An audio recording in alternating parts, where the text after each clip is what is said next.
Herkese merhabalar. Hepiniz hoş geldiniz. Bugün sizlere Nvidia'nın Battle 68 modelini anlatacağım arkadaşlar.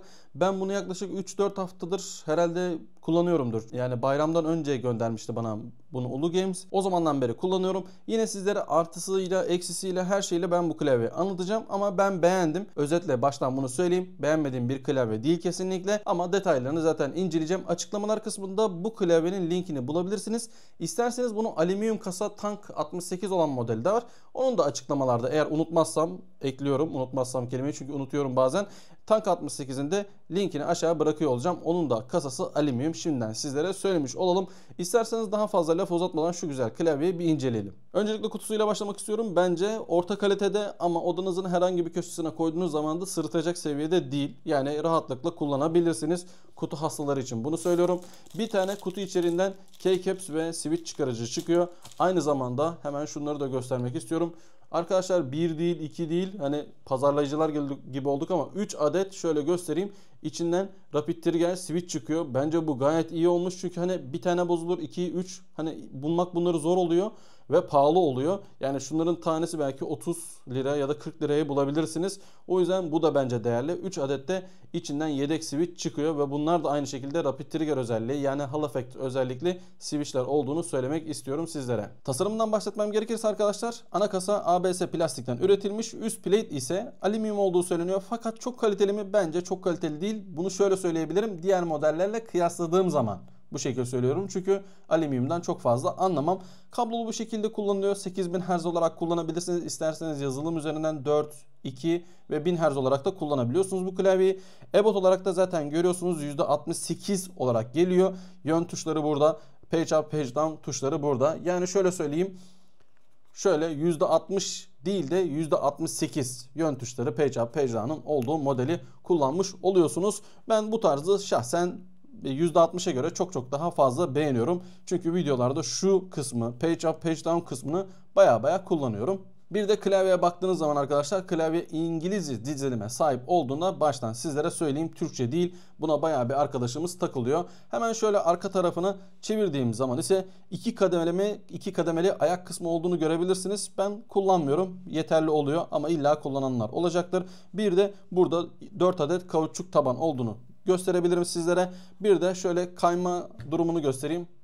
Hiç bastırmadan baya bir tutunuyor. Eğer bastırdığın zaman zaten hiç gitmiyor da hani şöyle bastırmadan şöyle oynattığım zaman da yerinde sabit olduğunu görebilirsiniz. Keycaps'lerinden biraz bahsetmem gerekirse PBT malzemeden üretilmiş ve boyalı olarak geliyor. Yazı puntaları dikey değil, yandan şeffaf yapıda ve profil olarak da cherry profilinde olduğunu söylemek isterim. Keycaps'in malzeme kalitesini her ne kadar beğensem de arkadaşlar, renk olarak sanki biraz böyle sönük olduğunu söyleyeyim. Kamerada çok yansımıyor olabilir ama şöyle önünüze aldığın zaman sanki biraz böyle kırmızısı tam kırmızı değil, böyle siyahı biraz böyle eskimiş siyah gibi. Ben bunu tabii renk körüyüm, siz nereden anlayacaksınız diye sorabilirsiniz. Eşime sorup da ben bunu öğreniyorum zaten, renk konusunu, ya da oğluma soruyorum, o benden daha iyi biliyor. Yani böyle biraz cansız olduğunu şimdiden sizlere söyleyeyim. Switch olarak arkadaşlar Space Magnetic Switch kullanılmış ve switch'in içine baktığımda da yağlanmamış olduğunu gördüm. Aynı zamanda RGB yaymak için difüzör kullanılmış ve mıknatısı dikey olduğu için de HE sensör kullanıldığını anlıyoruz. Unutmadan bu klavye hot swap özelliği taşıdığı için isterseniz Jada Pro switchleri alıp kalibrasyon yaparak da kullanabilirsiniz. Zaten yazılım içerisinde sizlere gösteriyor olacağım. Elbette eğer switchleri yağlarsanız çok daha kaliteli yazım hissiyatı, bakın performans açısından değil, yazım hissiyatı olarak çok daha kaliteli bir ürün elde etmiş olacaksınız. İsterseniz yağlanmamış haliyle, ben çünkü yağlamadım, switch seslerini bir duyalım.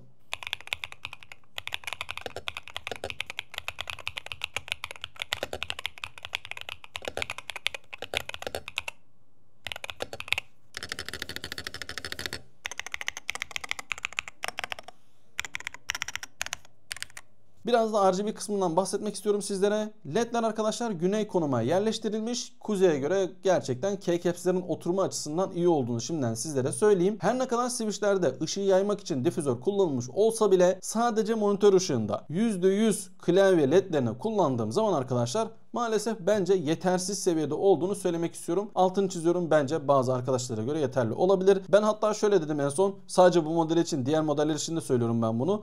Bu tarz klavyelerde artık hani acaba şeffaf keycaps kullanmasalar mı? Hani o kadar led işe yaramaz oluyor. Ya şeffaf kısmı çok böyle güzel bir şeffaf yapmıyorlar ya da ledlerin işte güç seviyesini mi ayarlayamıyorlar? Neden bilmiyorum ama çok güzel olmadığını sizlere söylemek istiyorum. Bu benim tamamıyla kendi şahsi fikrimdir. Evet arkadaşlar, şimdi klavyenin driver'ını nasıl gireceğiz? Ulu Games'e girdiniz, driver'lara bastınız, Evidin bastık, resmi şuradan Battle 68, şurada da Tank 68 zaten görebilirsiniz. Web dedik, direkt olarak bende geliyor çünkü ben açmıştım bundan önce. Siz oradan bağlantı yapabilirsiniz. Şimdi burada gördüğünüz gibi direkt olarak karşınıza gelen kısım RGB kısmı. Şöyle göstereyim bak, web yazılım olduğu için, tasarım olduğu için Türkçe diline çevir dediğim anda bak her şey Türkçe oldu, gördün mü? Ben bunu çok fazla sevmiyorum ama siz anlamıyorsanız bu şekil kullanabilirsiniz. Hemen şöyle geldim. Burada müzik, ritim kısmı da var RGB kısmında. Burada setting ilk önce buraya geleyim. İngilizce dil. Diğer dillerden çok anlayabileceğinizi düşünmediğim için işte Çince, Japoncası.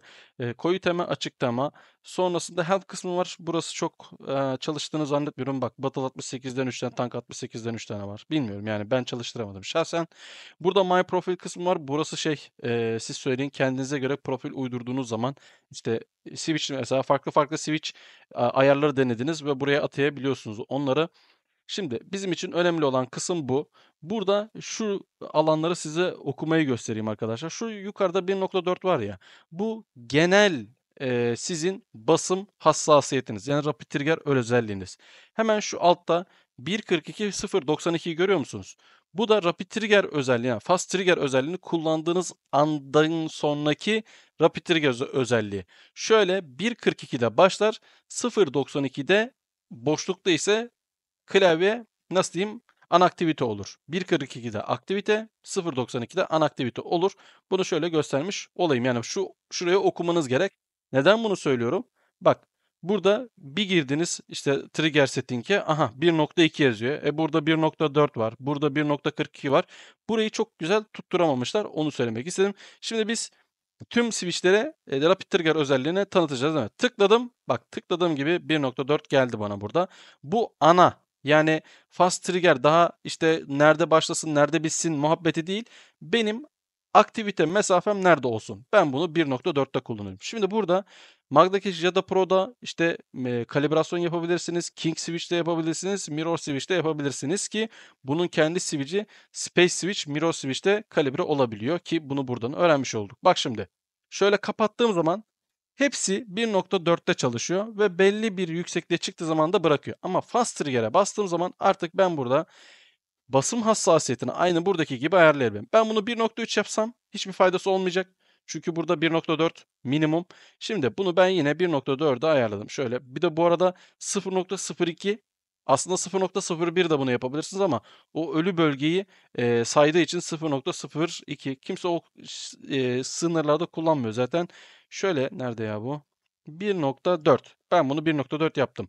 Burayı ise yani reset kısmı, yani ana aktivite kısmı ise ben şöyle kullanıyorum. 0.90, şöyle 0.90 kullanıyorum. Çok aşağı çekerseniz birazcık bile boşluk bıraktığınız zaman anaktivite oluyor switch'iniz. Yani resetleniyor. Bu da benim hoşuma gitmiyor.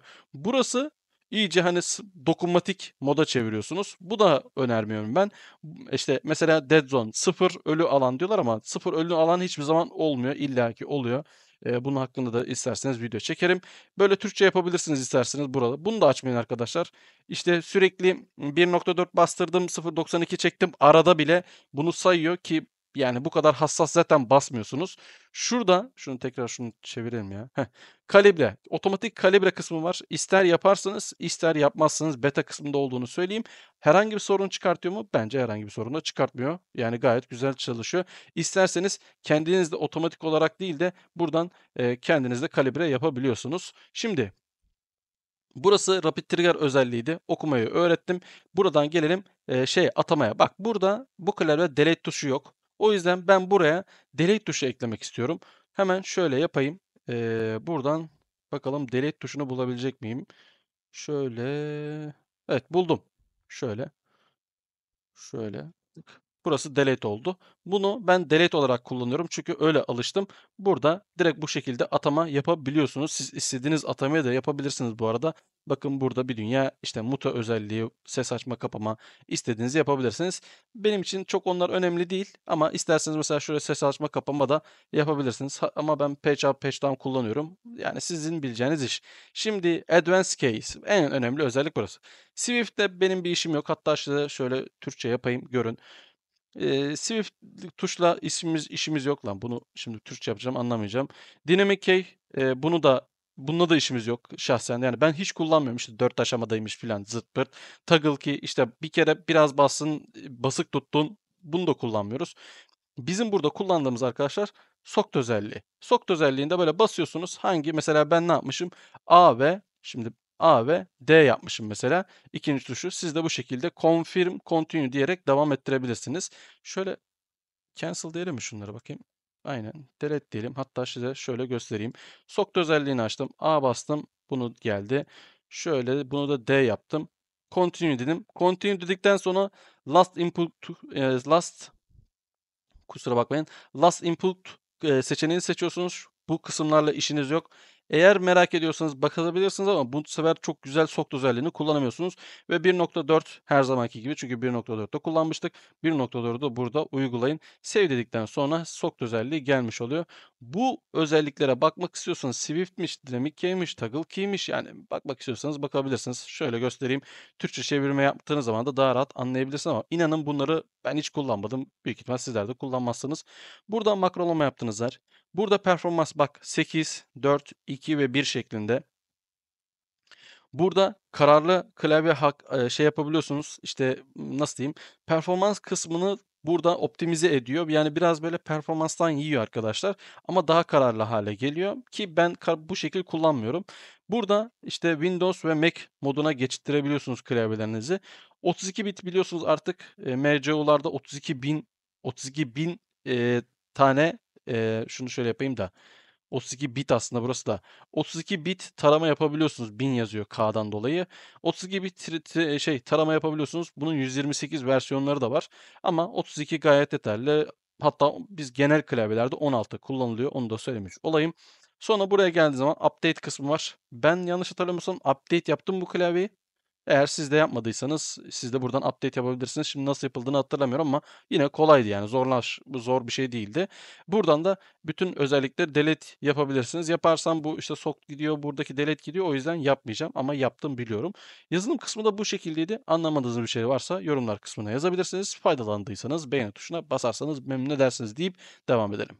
Sonuç olarak arkadaşlar bu klavyenin %68 olması bence bir artıdır. %75 olsaydı tadından yenmezdi ama %60'ı da sevmiyorum. Bu yüzden %65 orta kısmı tutturduk. Bu benim için gerçekten güzel. İlla ki %60 modeli sevenleriniz de vardır. Kavga etmiyorum.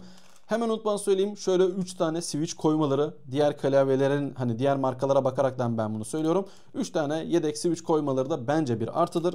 Hem Windows hem Mac'te kullanmak için bunu yazılımsal destek vermeleri de bence özel bir artıdır. Rapid Trigger Snap özelliğinin olması, evet zaten HE sensörlü bütün klavyelerde bu özellik var ama ben yine de söylemiş olayım sizlere.